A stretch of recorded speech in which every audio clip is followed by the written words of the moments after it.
सभी को जय मसीह की फिर से एक बार स्वागत है the Bible tells YouTube channel में। अगर आप भी प्रभु यीशु की कहानी सुनना पसंद करते हैं तो चैनल को सब्सक्राइब जरूर करिए। तो मित्रों, आज की इस वीडियो में हम याकूब की बेटी दीना की कहानी के बारे में जानेंगे। याकूब की बेटी दीना की कहानी पुराने नियम की सबसे भयानक कहानियों में से एक है, जिसमें हमले और बदले की भयानक कहानी है। याकूब की बेटी दीना की कहानी एक मनोरंजक म्यूजिकल से ज्यादा टीवी के लिए बनी फिल्म जैसी है। दीना की कहानी पढ़ना, समझना और हर नई पीढ़ी को सिखाना मुश्किल है।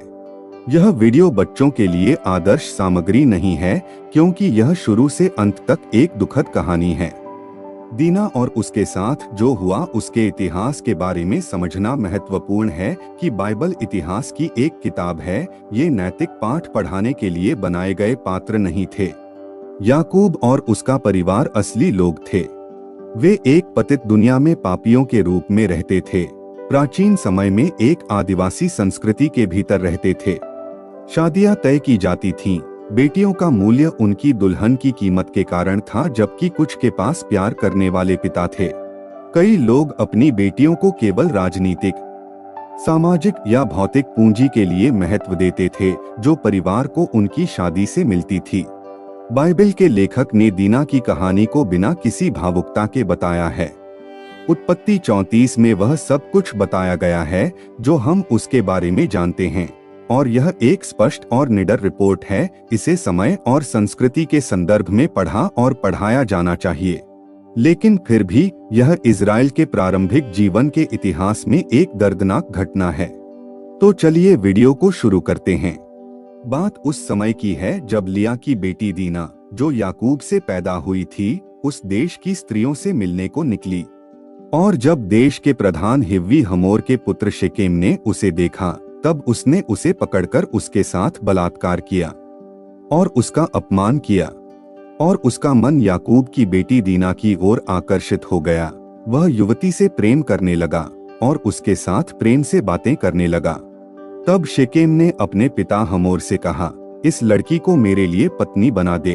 अब याकूब ने सुना कि उसने उसकी बेटी दीना को अशुद्ध किया है, परंतु उसके पुत्र तो अपने पशुओं के साथ खेत में थे, इसलिए याकूब उनके आने तक चुप रहा।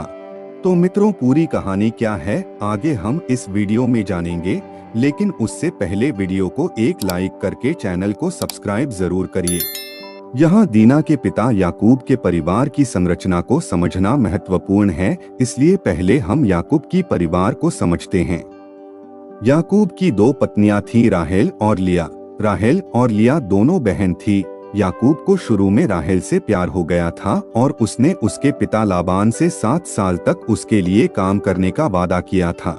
जब समय आया तो लाबान ने याकूब को राहेल की बड़ी बहन लिया से शादी करने के लिए धोखा दिया, क्योंकि यह उसके कबीले की परंपरा थी कि बड़ी बेटी पहले शादी करती है। जब धोखे का पता चला तो लाबान ने राहेल को याकूब को 7 साल और काम करने के लिए दे दिया।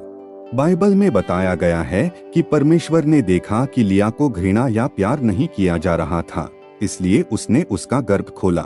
उसने तेजी से रूबेन, शिमोन, लेवी और यहूदा को जन्म दिया। अब राहेल इस समय बाँझ थी, इसलिए अपनी बहन की संतान से ईर्ष्या करते हुए उसने अपनी दासी बिल्हा को याकूब को दे दिया ताकि वह उसके लिए बच्चे पैदा करे।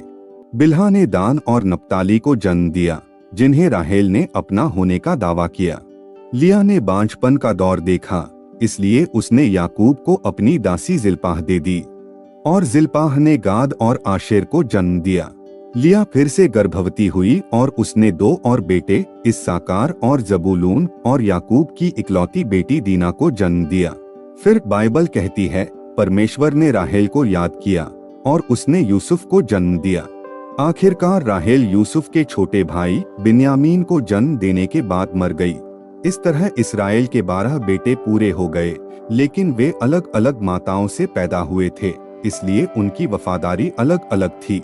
कुछ सौतेले भाई बहन थे, जबकि अन्य पूरे भाई बहन थे। दीना के साथ हुई यौन घटना के बारे में हमारे पास कोई विवरण नहीं है। कहानी में उसे कोई आवाज नहीं दी गई है, इसलिए हम नहीं जानते कि उसके साथ मारपीट की गई। उसे धोखा दिया गया या उसे यौन संबंध बनाने के लिए मजबूर किया गया। उसका अपमान शायद छल के कारण हुआ हो। उन दिनों में कुंवारी लड़की का विवाह के बाहर किसी भी तरह की यौन गतिविधि में शामिल होना पूरी तरह से अस्वीकार्य था। इसलिए जब दीना को शेकेम द्वारा ले जाया जाता है तो जैकब अपने बेटों को बताता है कि क्या हुआ है। जिस समय में वे रहते थे उसके कारण पाठ में ऐसा लगता है कि भाइयों को दीना की भावनाओं या भविष्य की तुलना में परिवार के सम्मान की अधिक चिंता थी। यह सच हो भी सकता है और नहीं भी।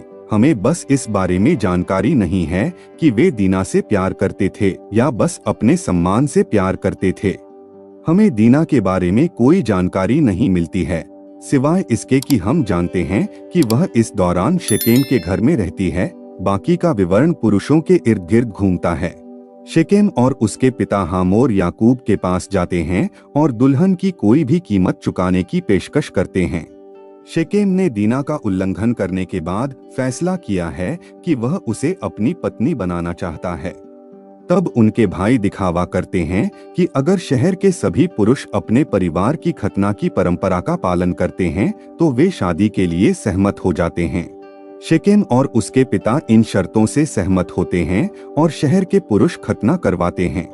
तीसरे दिन जब वे प्रक्रिया से उबरने के लिए सबसे अधिक दर्द में होते हैं तब दीना के सगे भाई शिमोन और लेवी तलवार से शहर के सभी पुरुषों को मार देते हैं। वे दीना को बचाते हैं और फिर शहर से बची हुई महिलाओं और बच्चों सहित सभी मूल्यवान चीजों को लूट लेते हैं। यह याकूब के परिवार के जीवन में एक हिंसक प्रतिशोधपूर्ण प्रकरण है। जब याकूब मर रहा था और अपने बच्चों को आशीर्वाद दे रहा था, रूबेन बिल्हा के साथ सोने के कारण ज्येष्ठ पुत्र के अधिकार खो देता है, जो याकूब की उपपत्नी और याकूब के 2 बेटों की मां थी।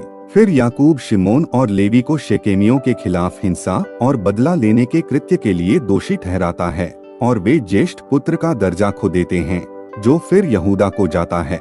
वास्तव में यीशु की वंशावली यहूदा से होकर आती है। पुराने नियम में इस्राएल के इतिहास की वे शताब्दियां दर्ज हैं जहां राष्ट्रों और पड़ोसी जनजातियों के साथ युद्ध और संघर्ष हुए थे।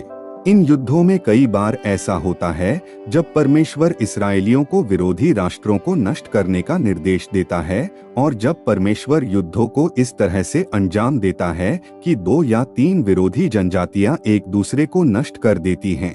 परमेश्वर ने आमतौर पर इस युद्ध को उन राष्ट्रों के विरुद्ध निर्देशित किया जिनकी मूर्ति पूजा में शिशु बलि या मंदिर वेश्यावृत्ति जैसी बुरी प्रथाएं शामिल थीं। उन्हें नष्ट करना इन घृणित प्रथाओं से भूमि को शुद्ध करने का एक तरीका था। शिमोन और लेवी ने हालांकि अपने परमेश्वर के आदेश के तहत नहीं बल्कि व्यक्तिगत अभिमान और प्रतिशोध के कारण शेकेमियों को नष्ट कर दिया, क्योंकि वे अपनी बहन दीना से प्यार करते थे, लेकिन उनका जोर हमारी बहन के दुरुपयोग पर था। उस समय बेटियां परिवार की वस्तुएं थीं, शादियां तय की जाती थीं और दुल्हन की कीमत परिवार के वित्त और सम्मान को बढ़ाती थी। दीना के साथ जो स्थिति थी वह दीना या उसके परिवार के लिए उचित व्यवस्था नहीं थी।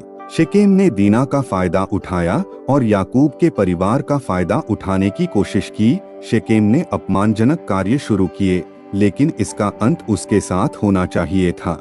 इस्राएल के बेटों द्वारा शेकेमियों के विरुद्ध की गई हिंसा विशेष रूप से खतना से जुड़ी धोखाधड़ी और गलत थी। याकूब इसकी निंदा करता है और भविष्यवाणी करता है कि यह देश में उनके लिए परेशानी का कारण बनेगा। याकूब अपने बेटों को अंतिम आशीर्वाद देते समय अपनी अस्वीकृति स्पष्ट करता है। वह हिंसा के प्रति उनके प्रेम को अस्वीकार करता है।